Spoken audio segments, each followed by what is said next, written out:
Assalamualaikum, saya Kamila binti Zainal, nombor matrik 252490. Akan memperkenalkan kumpulan kami terdiri daripada 6 orang, iaitu Saiful Hanif, Syahrini, Niwana, Suhaini dan Nur Afizah. Dengan ini saya akan memperkenalkan mengenai pengenalan komunikasi perundingan. Komunikasi perundingan ialah nadi dalam sebarang perundingan, kerana perundingan adalah proses pertukaran dan perkongsian maklumat yang membolehkan perunding mencapai objektif perundingan masing-masing. Perundingan yang tidak mahir berkomunikasi akan menghadapi masalah semasa berunding. Komunikasi perundingan ialah pemindahan idea, pengetahuan dan maklumat di antara dua individu atau kumpulan dan biasanya berlaku dalam penyelesaian mengenai kontrak, pernikahan rumah tangga, pendamaian secara damai. Elemen perundingan, ia melibatkan dua atau lebih pihak, terdapat konflik kepentingan, peluang mempengaruhi pihak lain, persefahaman atau pertengkaran, wujud tolak ansur, melibatkan pengurusan faktor nyata dan tidak nyata. Melibatkan dua atau lebih pihak, membuat tawar-menawar, penglibatan pembeli, pemilik rumah dan ejen, memerlukan permintaan dan penawaran, terdapat konflik kepentingan, matlamat secara individu, konflik pencanggahan matlamat, harga rumah mahal kerana terdapat kemudahan asas meminimumkan kos pembelian. Persefahaman atau pertengkaran. Persefahaman kata sepakat, pertengkaran berbeza pendapat, menerangkan faktor yang mempengaruhi harga rumah, mengelakkan pertengkaran dan mewujudkan persefahaman di antara pembeli dan penjual. Melibatkan pengurusan faktor nyata dan tidak nyata. Pengurusan faktor tidak nyata di sebalik kejayaan dan faktor nyata hasil yang pasti diperolehi daripada perundingan. Faktor nyata harga rumah, faktor tidak nyata kawasan sebelum didirikan perumahan, paya dan tanah rata. Sekian. Terima kasih. Hai, Assalamualaikum. Saya Suhaini binti Ismail. Saya akan bercakap mengenai sejarah Pulau Batu Putih. Pulau Batu Putih merupakan sebuah batu tunggul yang mempunyai keluasan sebuah padang bola sepak yang mana ianya terletak di Selat Singapura yang menghadap ke arah Laut Cina Selatan. Rumah api tersebut yang terdapat di Tunggul Batu ini dibina oleh pihak British pada tahun 1851. Singapura merujuk ke atas pulau ini sebagai Pedra Branca yang bermaksud batu putih dalam bahasa Portugis. Ianya dinamakan sebagai batu putih kerana sekelompok burung camar laut yang telah mendiami pulau ini pada masa lalu.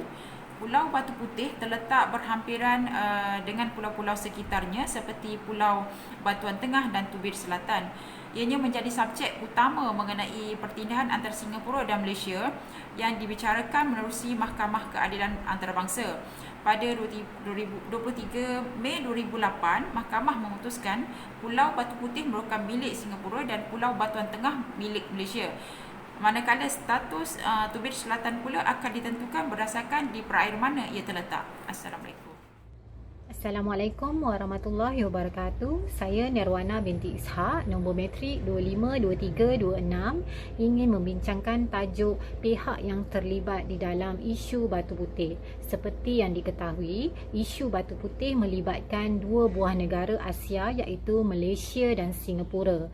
Malaysia diwakili oleh Menteri Luar Malaysia iaitu Datuk Seri Rais Yatim, manakala Singapura diwakili oleh Menteri Luar Singapura iaitu George Yeo.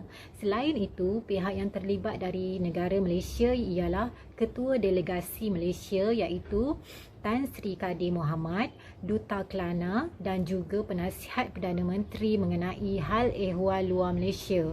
Beliau juga merupakan wakil Malaysia bagi kes tersebut. Manakala Datuk Nur Farida Ibrahim merupakan Duta Besar Malaysia ke Belanda bertindak sebagai wakil bersama. Dan juga Tan Sri Abdul Ghani Patail merupakan Peguam Negara iaitu Ketua Pasukan Undang-Undang.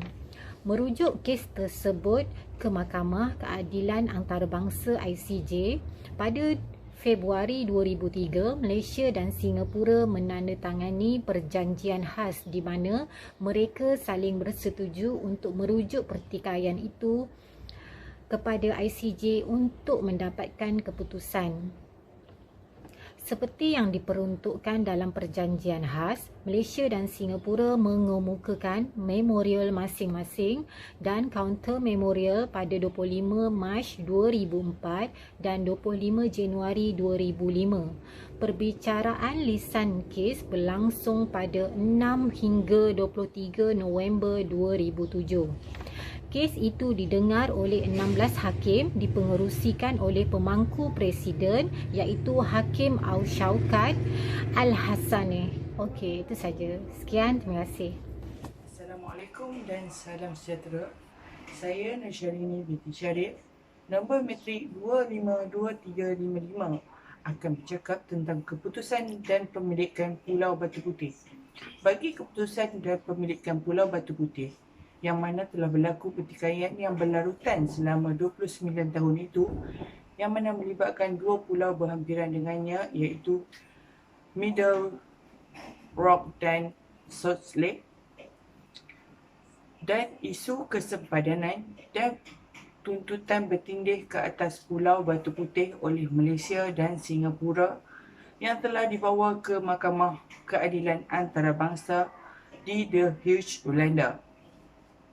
Pada 23 Mei 2008, Mahkamah Keadilan Antarabangsa telah memutuskan bahawa Pulau Batu Putih atau Petra Branca adalah milik Singapura dan Batuan Tengah atau Middle Rock adalah milik Malaysia. Manakala bagi Tubir Selatan atau South Lake pula, ia bergantung kepada persempadanan perairan negara yang menguasainya. Alif bin Huzairan, nombor metrik 252397 akan menyatakan tentang pandangan terhadap cara Malaysia mengatasi dan menghadapi isu ini. Kerajaan Malaysia seharusnya mengambil tindakan sewajarnya seperti memerintahkan kerajaan Singapura untuk menghentikan pengibaran bendera di Pulau Batu Putih tersebut, dan kerajaan Malaysia seharusnya bertindak sebagai hak empunya untuk mentadbir pulau tersebut. Hal ini dikatakan kenapa? Kerana kerajaan Singapura telah menggunakan istilah pengantin wanita dalam untuk mendapatkan hak empunya kepada kerajaan Malaysia di Mahkamah Dunia. Ini menyebabkan Malaysia telah kehilangan hak pentadbiran ke atas Pulau Batu Putih tersebut. Kedua, kerajaan Malaysia seharusnya lebih teliti dalam mentadbir dokumentasi penting berkenaan surat-surat perjanjian lama, nota catatan dan hal-hal berkaitan hal ehwal negara. Ini kerana salah satu sebab kerajaan Malaysia gagal dalam tuntutan ke atas Pulau Batu Putih tersebut adalah kerana kekurangan bukti dokumentasi pemilikan Pulau Batu Putih, yang mana kerajaan Singapura lebih mempunyai bukti dokumentasi ke atas pembangunan Batu Putih tersebut. Dalam masa 100 tahun, kerajaan Singapura lebih mempunyai dokumentasi berbanding kerajaan Malaysia. Assalamualaikum, nama saya Nur Afizah binti Baharin. Saya nak simpulkan bahawa berdasarkan keputusan Mahkamah Keadilan Antarabangsa pada 23 Mei 2008, beliau memutuskan Pulau Batu Putih itu adalah milik Singapura, di mana mereka mengamalkan win-win situation, iaitu Batuan Tengah dan Tubir Selatan adalah milik Malaysia. Rayuan boleh dibuat dalam masa 10 tahun jika terdapat bukti-bukti yang kukuh. Sememangnya bukti telah menunjukkan bahawa Pulau Batu Putih ni adalah milik Kesultanan Johor, tetapi disebabkan kecuaian Malaysia menyebabkan mereka kehilangan Pulau Batu Putih. Okey. Walaupun Malaysia telah berusaha untuk mendapatkan semula Pulau Batu Putih, namun nasib tidak menyebelehi Malaysia. Ini adalah kuasa komunikasi perundingan di mana mereka berunding untuk mendapatkan sesuatu keputusan. Okey, itu je.